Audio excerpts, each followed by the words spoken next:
So number 4 came.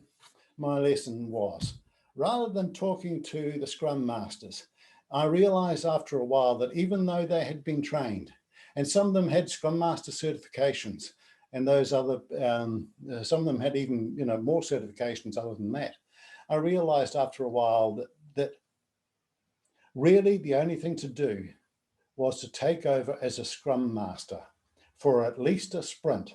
And I did that with one team.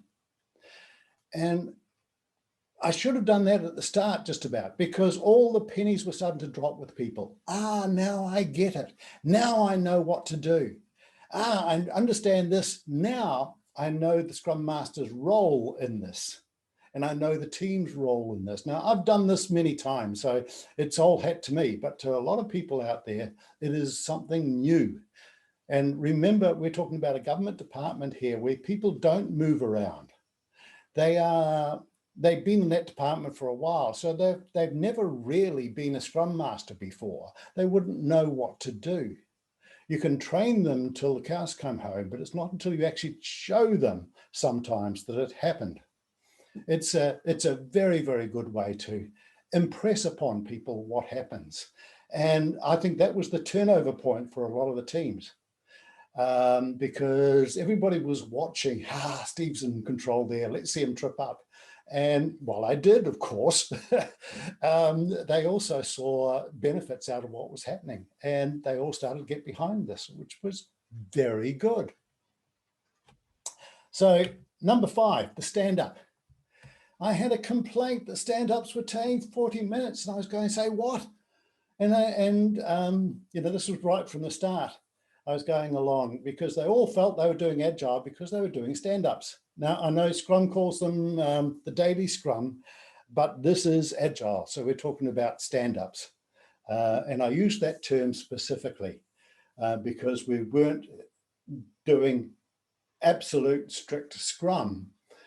We were doing Agile in a Scrum type manner towards it. However, it was kind of fun to see what was happening and see what was there. And you'd go around there, and yes, the first thing I would hear, and I would sit in behind or stand behind a team doing a stand-up and listen. And, invariably the Scrum Master says, "Oh, Steve, you got anything to add to our stand-up?" And I'd say, "I have no speaking rights." And shut up. That was kind of fun.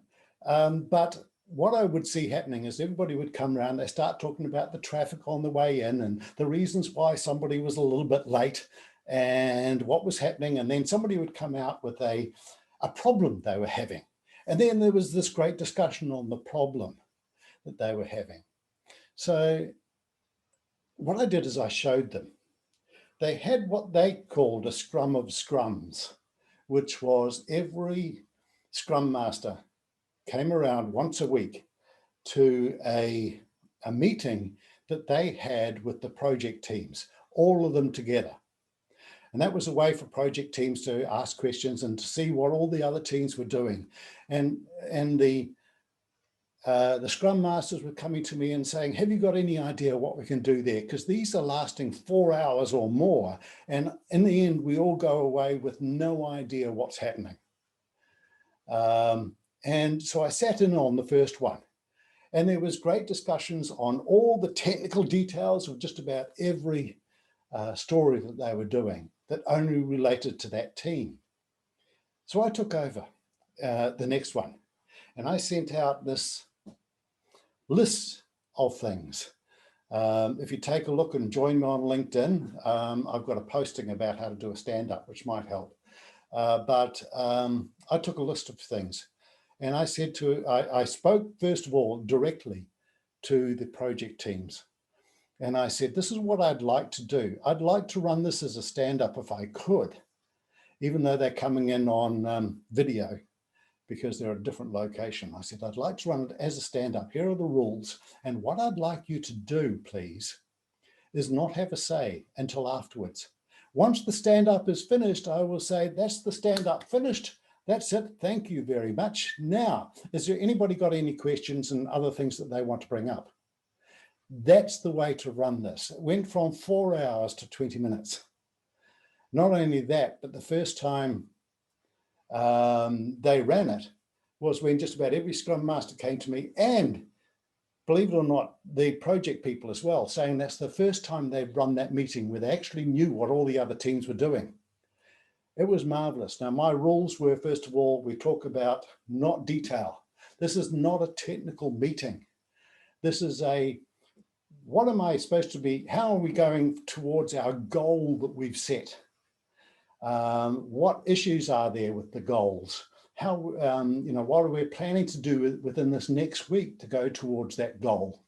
And if anybody brought up a single story, they would be cut off, because the other statement that I had is there are no discussions in a stand-up.